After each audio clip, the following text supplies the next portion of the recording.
Je bénirai l'Éternel en tout temps.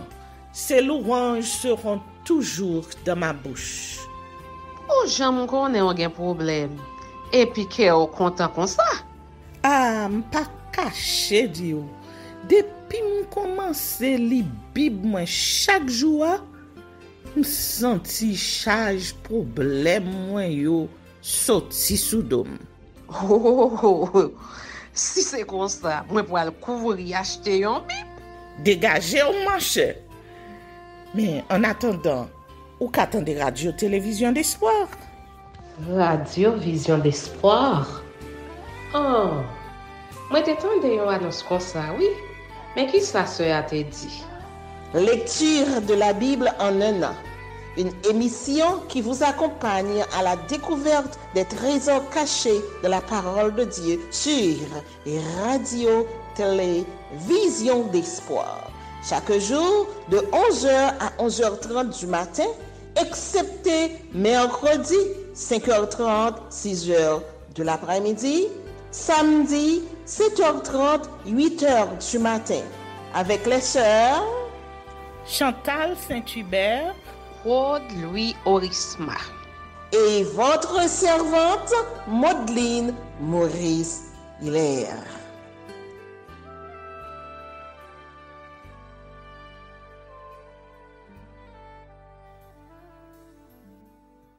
Saint-Esprit de Dieu, fais-nous la grâce de jouir de ta présence durant cette lecture qui enseigne, convainc, corrige, instruit et qui sauve.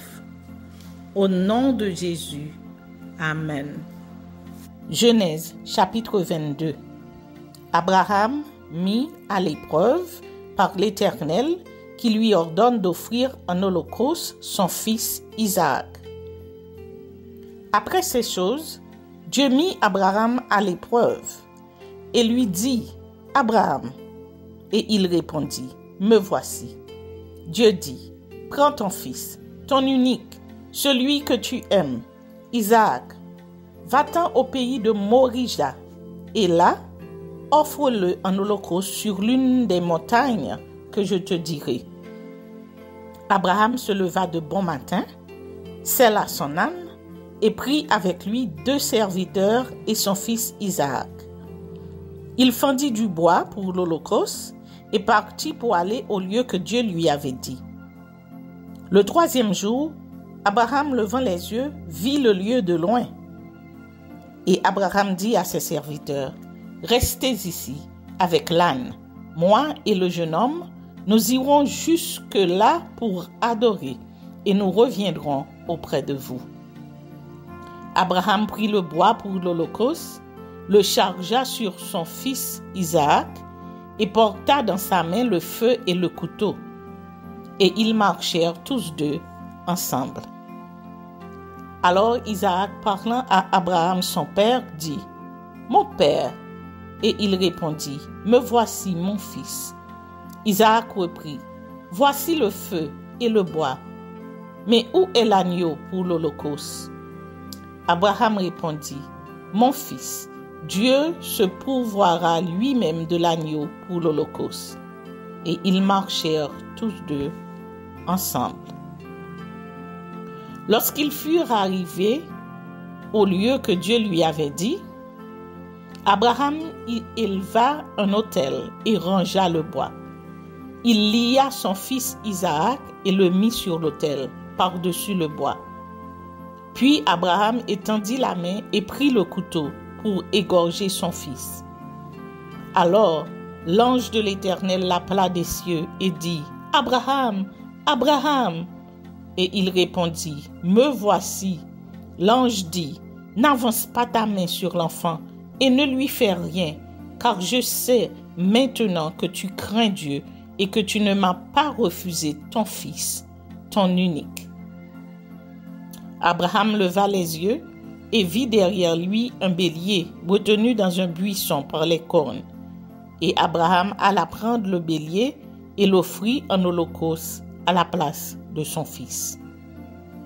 Abraham donna à ce lieu le nom de Jéhovah-Jireh, C'est pourquoi l'on dit aujourd'hui, à la montagne de l'Éternel, il sera pourvu.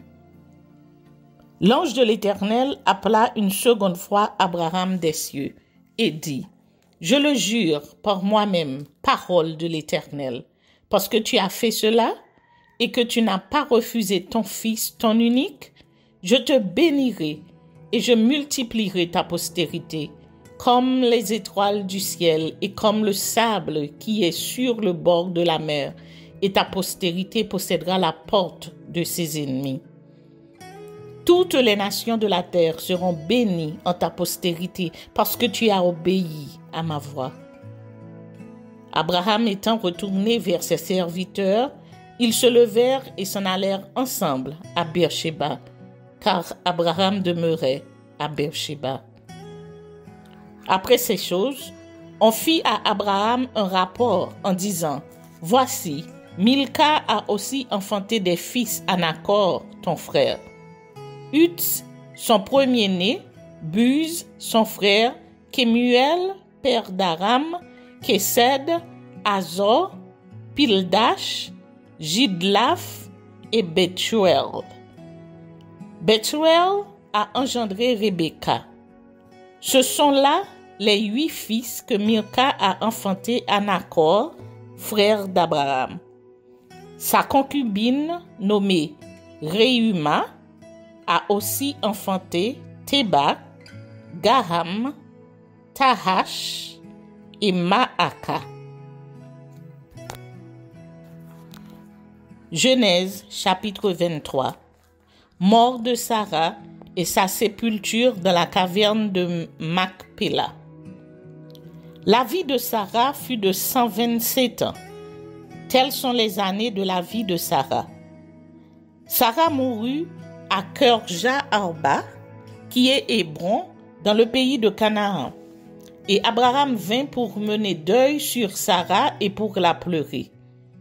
Abraham se leva de devant son mort et parla ainsi au fils de Heth. « Je suis étranger et habitant parmi vous. Donnez-moi la possession d'un sépulcre chez vous pour enterrer mon mort et l'ôter de devant moi. » Les fils de Heth répondirent à Abraham en lui disant, « Écoute-nous, mon Seigneur, tu es un prince de Dieu au milieu de nous. Enterre ton mort dans celui de nos sépulcres que tu choisiras.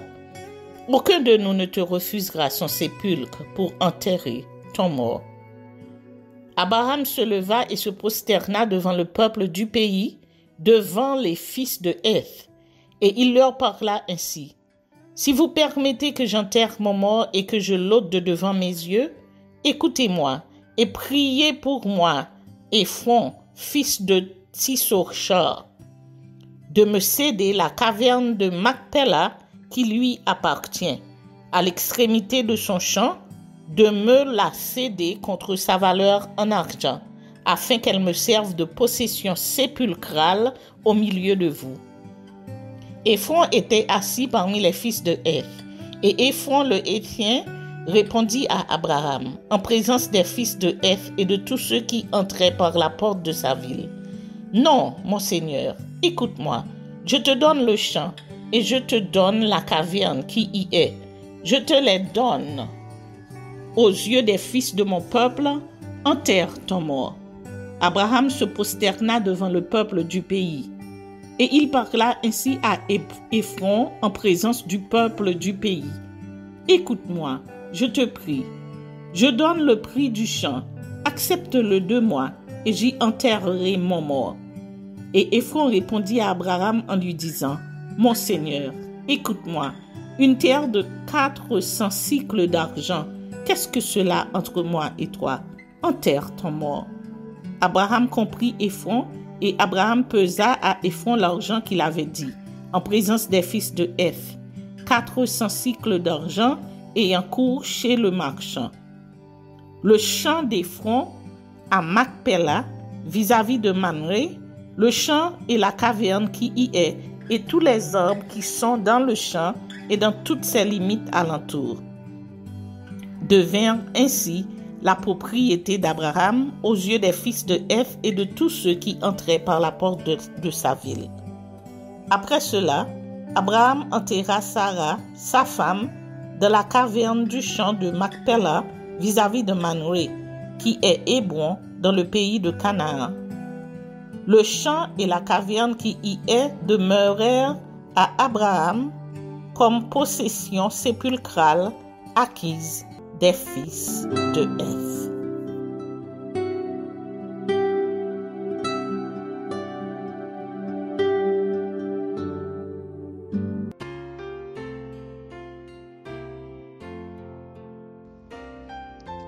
Psaume chapitre 23. Cantique de David. L'Éternel est mon berger. Je ne manquerai de rien. Il me fait reposer dans de verts pâturages. Il me dirige près des eaux paisibles. Il restaure mon âme. Il me conduit dans les sentiers de la justice à cause de son nom. Quand je marche dans la vallée de l'ombre de la mort, je ne crains aucun mal, car tu es avec moi. Ta houlette et ton bâton me rassurent. Tu dresses devant moi une table en face de mes adversaires. Tu induis ma tête et ma coupe déborde. Oui, le bonheur et la grâce m'accompagneront tous les jours de ma vie, et j'habiterai dans la maison de l'Éternel jusqu'à la fin de mes jours. Amen. Psaume chapitre 24. Psaume de David. À l'Éternel la terre et ceux qu'elle renferme, le monde et ceux qui l'habitent. Car il l'a fondé sur les mers et a fermé sur les fleuves. Qui pourra monter à la montagne de l'Éternel? Qui s'élèvera jusqu'à son lieu saint? Celui qui a les mains innocentes et le cœur pur, celui qui ne livre pas son âme au mensonge et qui ne jure pas pour tromper. Il obtiendra la bénédiction de l'Éternel, la miséricorde du Dieu de son salut. Voilà le partage de la génération qu'il évoque, de ceux qui cherchent ta face, Dieu de Jacob. Portes, élevez vos linteaux, élevez-vous, portes éternelles, que le roi de gloire fasse son entrée. Qui est ce roi de gloire? L'Éternel fort et puissant, l'Éternel puissant dans les combats. Portes, élevez vos linteaux, élevez les portes éternelles, que le roi de gloire fasse son entrée. Qui donc est ce roi de gloire? L'Éternel des armées. Voilà le roi de gloire, l'Éternel des armées. Voilà le roi de gloire. Amen. Psaume chapitre 25 de David.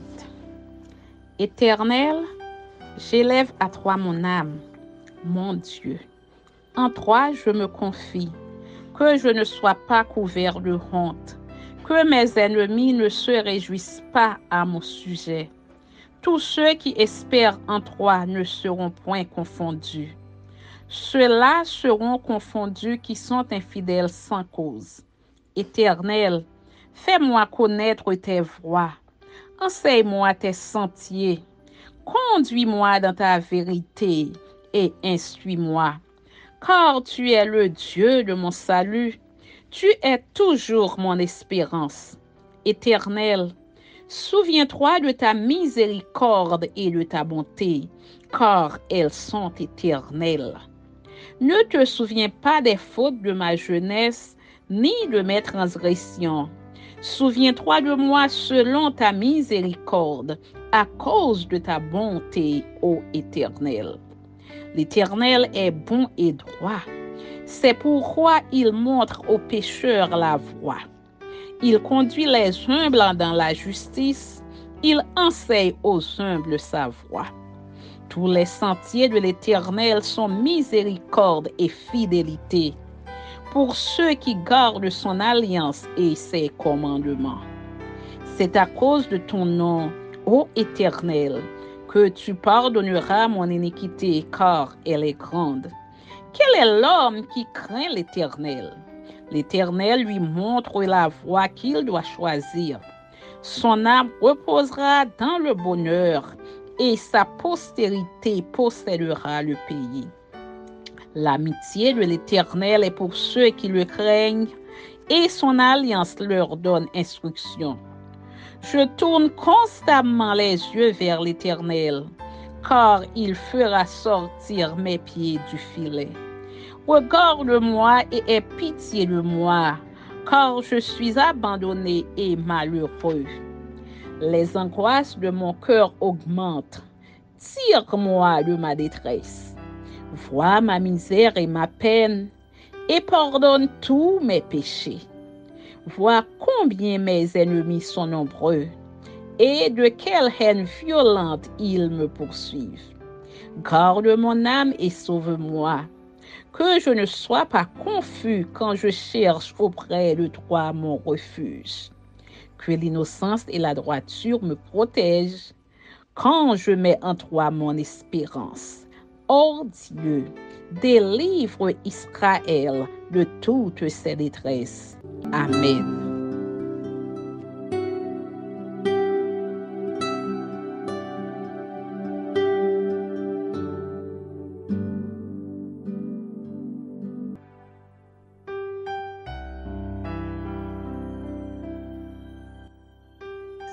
Matthieu, chapitre 21.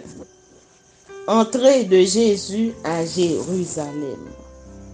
Lorsqu'ils approchèrent de Jérusalem et qu'ils furent arrivés à Bethphagée, vers la montagne des Oliviers, Jésus envoya 2 disciples en leur disant: Allez au village qui est devant vous.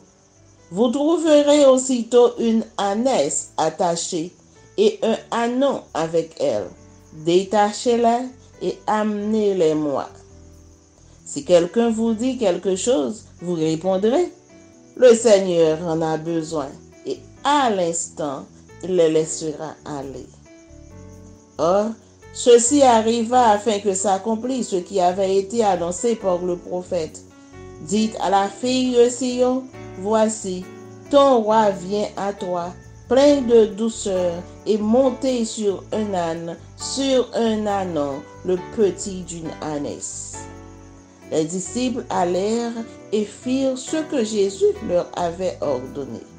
Ils amenèrent l'ânesse et l'ânon, mirent sur eux leurs vêtements et le firent asseoir dessus. La plupart des gens de la foule étendirent leurs vêtements sur le chemin. D'autres coupèrent des branches d'arbres et en jonchèrent la route. Ceux qui précédaient et ceux qui suivaient Jésus criaient: Hosanna au fils de David! Béni soit celui qui vient au nom du Seigneur! Hosanna dans les lieux très hauts! Les vendeurs chassés du temple. Irritation des sacrificateurs. Lorsqu'il entra dans Jérusalem, toute la ville fut émue et l'on disait: Qui est celui-ci? La foule répondait: C'est Jésus, le prophète de Nazareth en Galilée. Jésus entra dans le temple de Dieu. Il chassa tous ceux qui vendaient et qui achetaient dans le temple. Il renversa les tables des changeurs et les sièges des vendeurs de pigeons. Il leur dit: Il est écrit, ma maison sera appelée une maison de prière. Mais vous, vous en faites une caverne de voleurs. Des aveugles et des boiteux s'approchèrent de lui dans le temple et il les guérit. Mais les principaux sacrificateurs et les scribes furent indignés à la vue des choses merveilleuses qu'il avait faites et des enfants qui criaient dans le temple: Hosanna au fils de David. Ils lui dirent: Entends-tu ce qu'ils disent? Oui, leur répondit Jésus. N'avez-vous jamais lu ces paroles? Tu as tiré des louanges de la bouche des enfants et de ceux qui sont à la mamelle.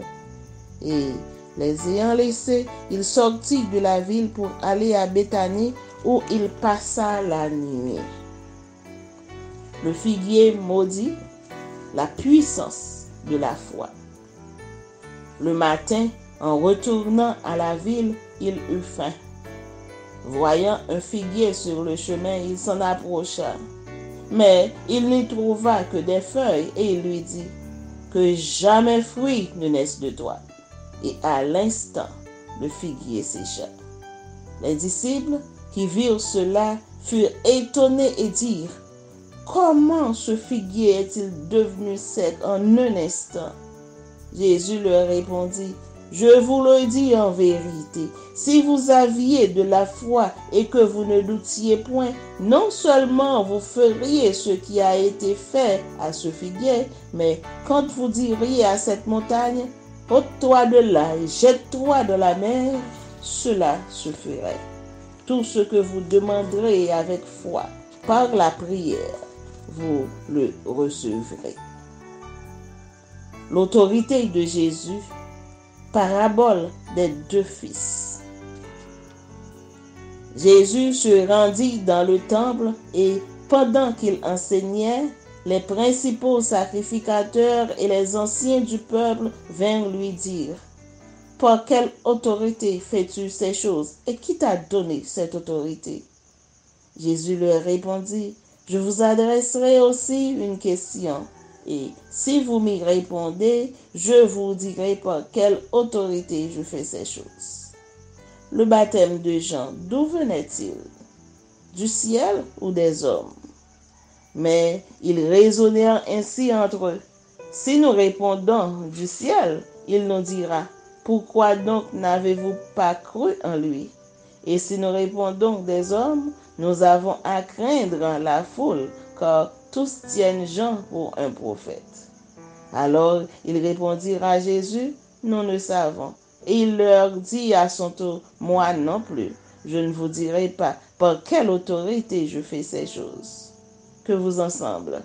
Un homme avait 2 fils, et s'adressant au premier, il dit, mon enfant, va travailler aujourd'hui dans ma vigne.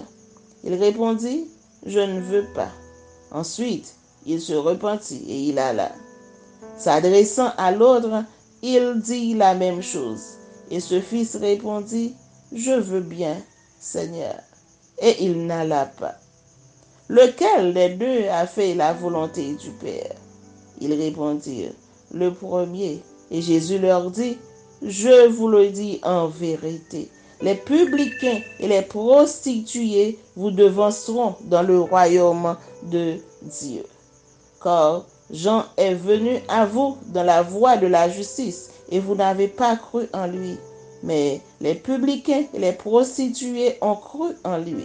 Et vous, qui avez vu cela, vous ne vous êtes pas ensuite repentis pour croire en lui. Parabole des vignerons, la pierre de l'angle. Écoutez une autre parabole. Il y avait un homme, maître de maison, qui planta une vigne. Il l'entoura d'une haie, il creusa un pressoir et bâtit une tour. Puis il la ferma à des vignerons et quitta le pays. Lorsque le temps de la récolte fut arrivé, il envoya ses serviteurs vers les vignerons pour recevoir le produit de sa vigne. Les vignerons, s'étant saisis de ses serviteurs, battirent l'un, tuèrent l'autre et lapidèrent le troisième. Il envoya encore d'autres serviteurs en plus grand nombre que les premiers, et les vignerons les traitèrent de la même manière. Enfin, il envoya vers eux son fils en disant, « Ils auront du respect pour mon fils. » Mais quand les vignerons virent le fils, ils dirent entre eux, « Voici l'héritier, venez, tuons-le et emparons-nous de son héritage. » Et ils se saisirent de lui, le jetèrent hors de la vigne et le tuèrent. Maintenant, lorsque le maître de la vigne viendra, que fera-t-il à ces vignerons? Ils lui répondirent, il fera périr misérablement ces misérables et il affermera la vigne à d'autres vignerons qui lui en donneront le produit au temps de la récolte. Jésus leur dit, n'avez-vous jamais lu dans les Écritures la pierre qu'ont rejetée ceux qui bâtissaient est devenue la principale de l'angle. C'est du Seigneur que cela est venu, et c'est un prodige à nos yeux. C'est pourquoi je vous le dis, le royaume de Dieu vous sera enlevé et sera donné à une nation qui en rendra les fruits. Celui qui tombera sur cette pierre s'y brisera, et celui sur qui elle tombera sera écrasé. Après avoir entendu ces paraboles, les principaux sacrificateurs et les pharisiens comprirent que c'était d'eux que Jésus parlait. Ils cherchaient à se saisir de lui, mais ils craignaient la foule parce qu'elle le tenait pour un prophète.